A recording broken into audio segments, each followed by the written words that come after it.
Hola chicos, ¿cómo están? Es un gusto enorme saludarlos el día de hoy. Ya estamos en el día martes de nuestra semana. Como ustedes recuerdan, hemos estado viendo varios modelos filosóficos. Ya estamos por terminar. Ya estamos viendo los últimos y en esta ocasión le toca el turno al modelo del personalismo. Si ustedes recuerdan, el día de ayer estuvimos viendo el modelo del ahorita les digo qué modelo, el modelo del existencialismo, ¿no? Y hoy vamos a estar hablando del modelo del personalismo. Bueno, chicos, el modelo del personalismo, tal como su nombre lo indica, pues pone especial énfasis en la persona, personalismo, persona. De tal manera que el modelo del personalismo es una corriente filosófica que cohabita, que aparece en el siglo XX con otras corrientes filosóficas que dominaban el pensamiento, como la corriente del positivismo y la del cientificismo. La del cientificismo todavía ya la vamos a ver, la del positivismo ya vimos de qué se trata.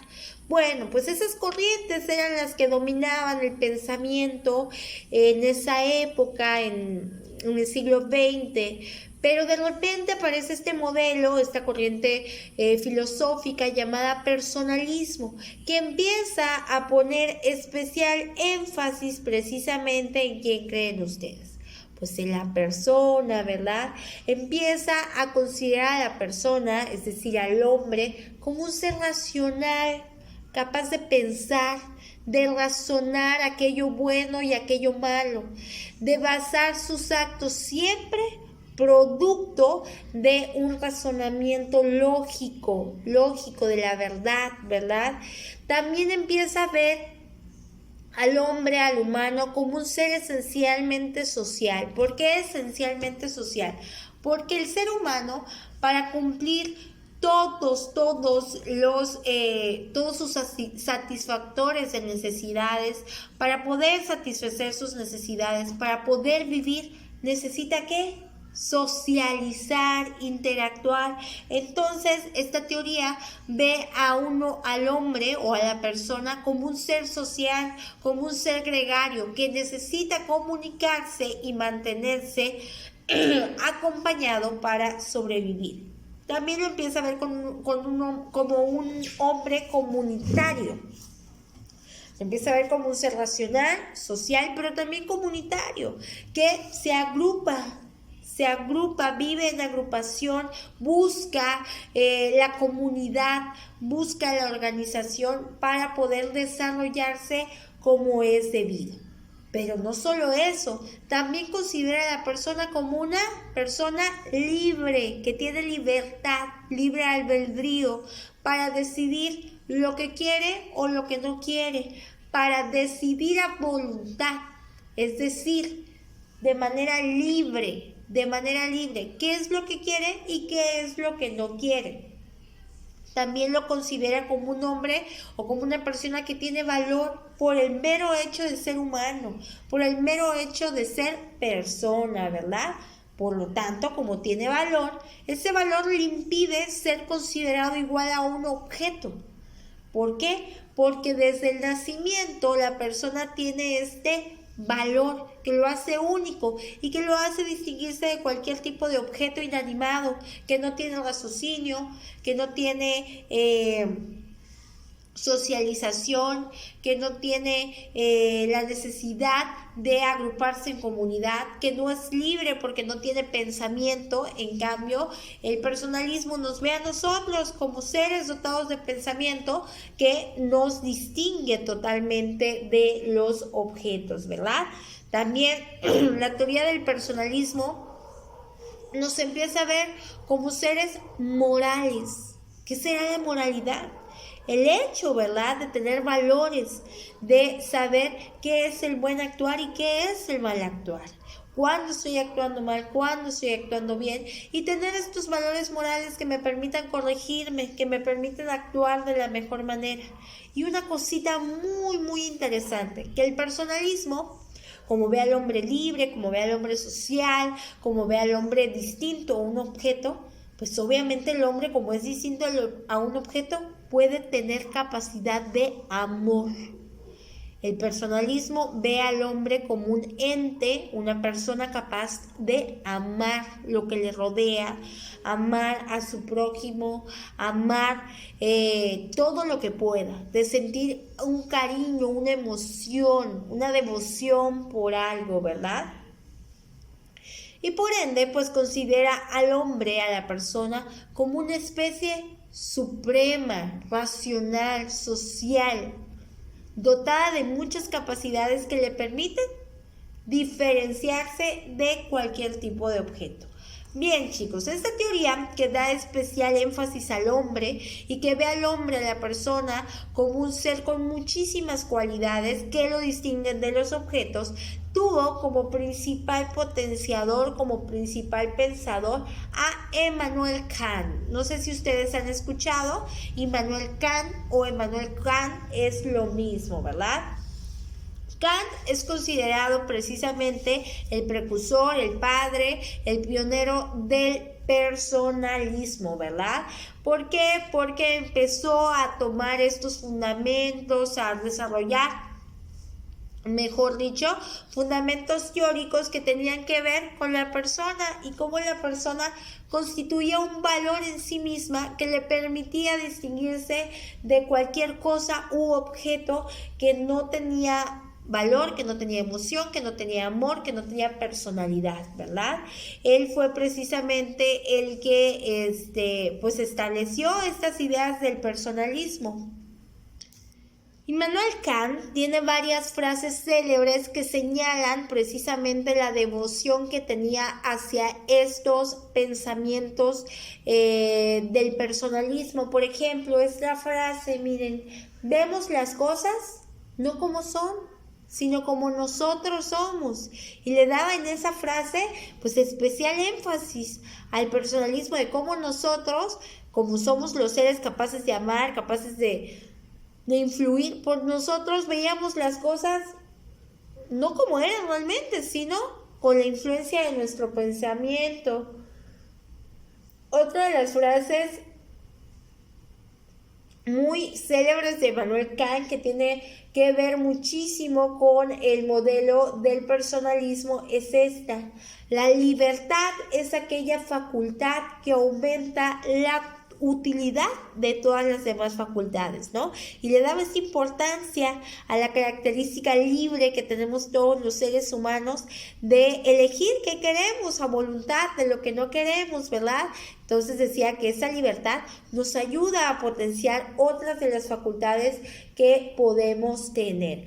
Bueno, chicos, el personalismo tiene obviamente a más pensadores como Emmanuel Mounier, Maurice Nodacel, pero nos vamos a quedar en ellos porque el principal exponente de este pensamiento, del pensamiento del pensamiento personalista o del modelo personalista, es precisamente Immanuel Kant. El Papa también, el Karol Wojtyła, así se llama, el Papa también es un exponente del personalismo, ¿verdad? Vamos a ver ahora las características del personalismo o los postulados básicos del modelo personalista, ¿sale? En primera instancia, el modelo personalista se basaba en una concepción de la corporeidad, ¿sale? Corporeidad, tenía que ver con esta especie de nuestro cuerpo. Bueno, chicos, pues les decía yo que una de las características y principales postulados del modelo del personalismo era precisamente el enfoque en la corporeidad, en el cuerpo.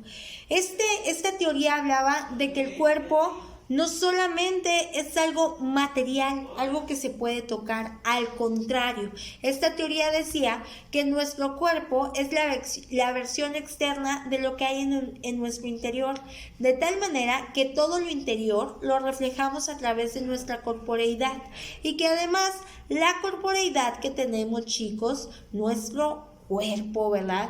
Era tan bien estructurado, tan bien planeado, todas las funciones estaban completamente diseñadas de tal manera que la corporeidad se volvía una una materia que no solamente expresaba lo que teníamos internamente, nuestras emociones, sino además se iba transformando a lo largo del tiempo. Y en la realidad vemos que es así, nuestro cuerpo va transformándose a medida que pasan los años. Sin embargo, la visión personalista del mundo, o el modelo del personalismo, le daba una especial atención a la corporeidad como una expresión externa de todo lo interno, del alma interna que tenía el individuo, ¿verdad? Otra de las cuestiones fundamentales que el modelo de personalismo abarcaba era precisamente la sexualidad.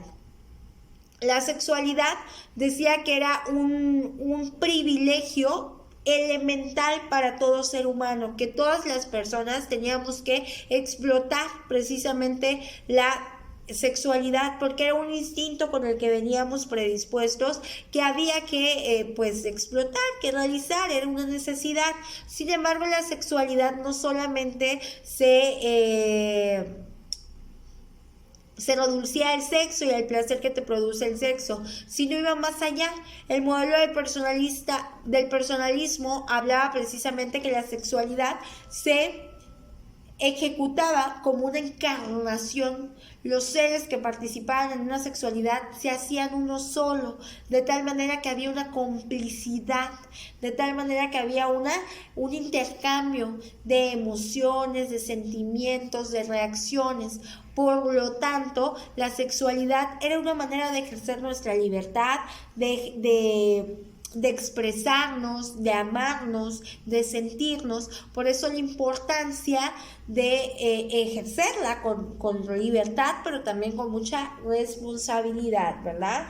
Y hablaba de ciertas características, ¿verdad? La primera es que la sexualidad toca a toda persona. ¿Qué quiere decir esto?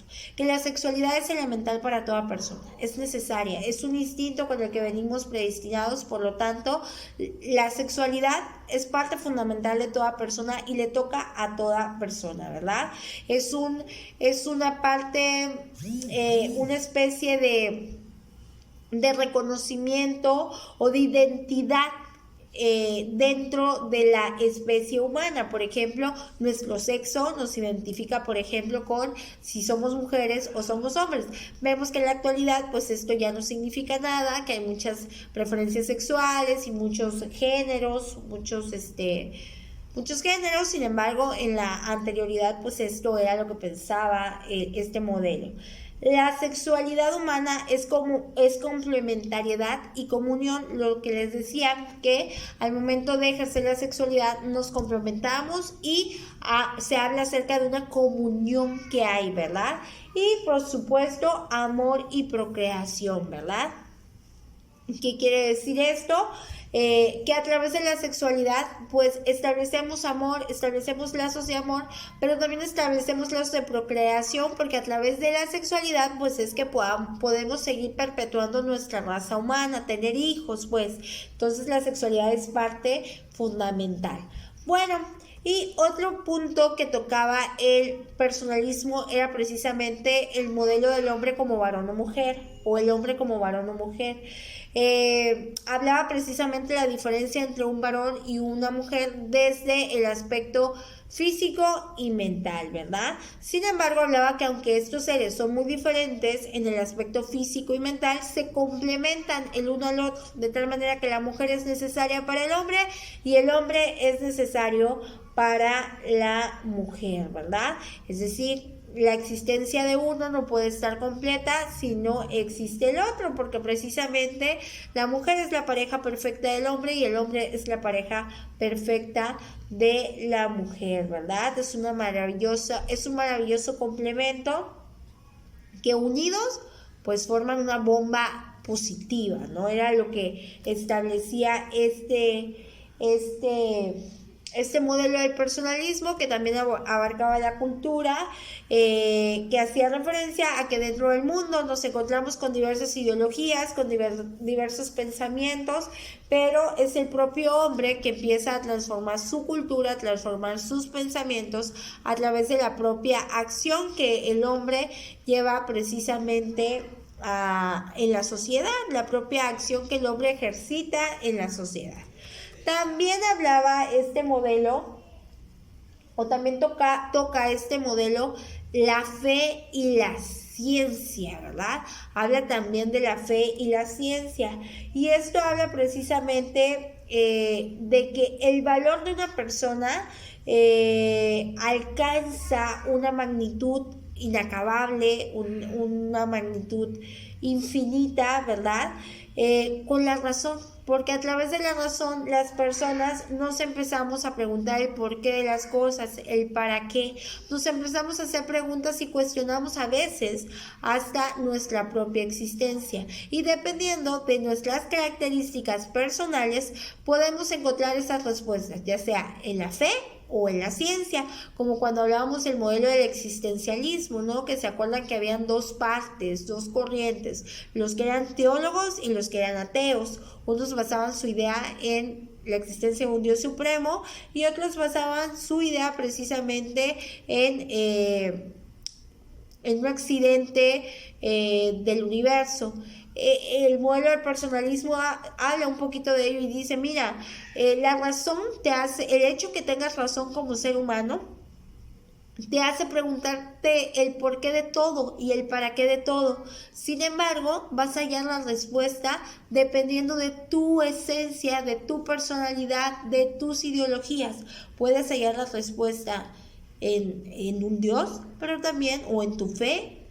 La fe, quiero que entiendan el concepto de fe. Fe es la certeza de algo que no se ve. Es creer en algo que no se ve, ¿no? Entonces, el personalismo decía, bueno, tú puedes hallar tu respuesta en la fe, en algo que no miras, pero confías en que es real, según tu esencia. O puedes hallar la respuesta en la ciencia, que está comprobada, que tiene datos verificados, que tiene datos comprobables a través de un método científico, ¿no? Entonces, de eso habla el modelo del personalismo. Bueno, chicos, lo vamos a dejar hasta acá el día de hoy. El modelo del personalismo dentro del trabajo social o su conexión con el trabajo social lo vamos a estar viendo en la próxima clase. Recuerden ustedes que ya nos faltan ver muy pocos modelos. Por acá tengo la lista. Permítame tantito que se me cayó. Ya nos faltan ver muy pocos modelitos, chicos. Ya casi terminamos. Ay, no me aparece acá su programa de estudio. Creo que es este. Sí. Ya estamos terminando. Nos falta nada más ver el modelo del idealismo y el modelo del cientificismo. Esos dos modelos los estaremos viendo la próxima semana. Recuerden que cuando vemos cada modelo yo les explico cuál es la relación con el trabajo social para que ustedes vayan entendiendo cómo es que este modelo de alguna manera influyó o ha influido en el diseño del trabajo social y en la ejecución del trabajo y del trabajador social. Por eso es tan importante que estudiemos estos modelos, chicos, para que ustedes comprendan de dónde viene toda la consecución, todos los principios que rigen al trabajo social y al trabajador social. Precisamente todo lo que tiene que ver con el diseño y los principios del trabajo social están inspirados en este modelo. Ya vimos el modelo del humanismo, ya estuvimos viendo también el modelo del liberalismo, del positivismo, del marxismo, del existencialismo, la clase pasada, y del personalismo, que aunque se escuchen un poquito complicados, ya desenredándolos, la verdad es que están muy fáciles de entender. Todos tienen como una especie de enfoque, ¿no? En el caso del humanismo, pues en la realidad humana del individuo, en el abrir el conocimiento, ¿no? El modelo del liberalismo en esta parte de reconocer al ser humano como libre, como titular de derechos. El modelo del positivismo hablaba precisamente de la experiencia antes de la esencia o existencia, y el modelo del marxismo ya habíamos platicado que era una especie de enfoque económico que basaba precisamente en la igualdad, ¿verdad? El modelo del personalismo lo estamos viendo, el modelo del existencialismo precisamente lo vimos el día de ayer y platicamos que se trataba precisamente de la existencia del hombre, ¿verdad? Y de todas las causas que ahí se originan. Y el modelo del personalismo, que es el que estamos tratando el día de hoy, que habla y pone especial énfasis en la persona como un ser libre, como un ser social, como un ser comunitario, como un ser de amor, como un ser de luz, como un ser con características de corporeidad, sexualidad, fe, conocimiento que lo hacen único y que lo hacen diferente a cualquier cosa u objeto. Bueno, lo vamos a dejar hasta acá el día de hoy, chicos. Vamos a seguir viendo la próxima clase los demás modelos. Bueno, la próxima clase vamos a estar viendo la relación del modelo del personalismo con el trabajo social. Cuídense mucho, chicos. Nos vemos la próxima clase. Como siempre, ha sido un gusto enorme saludarlos.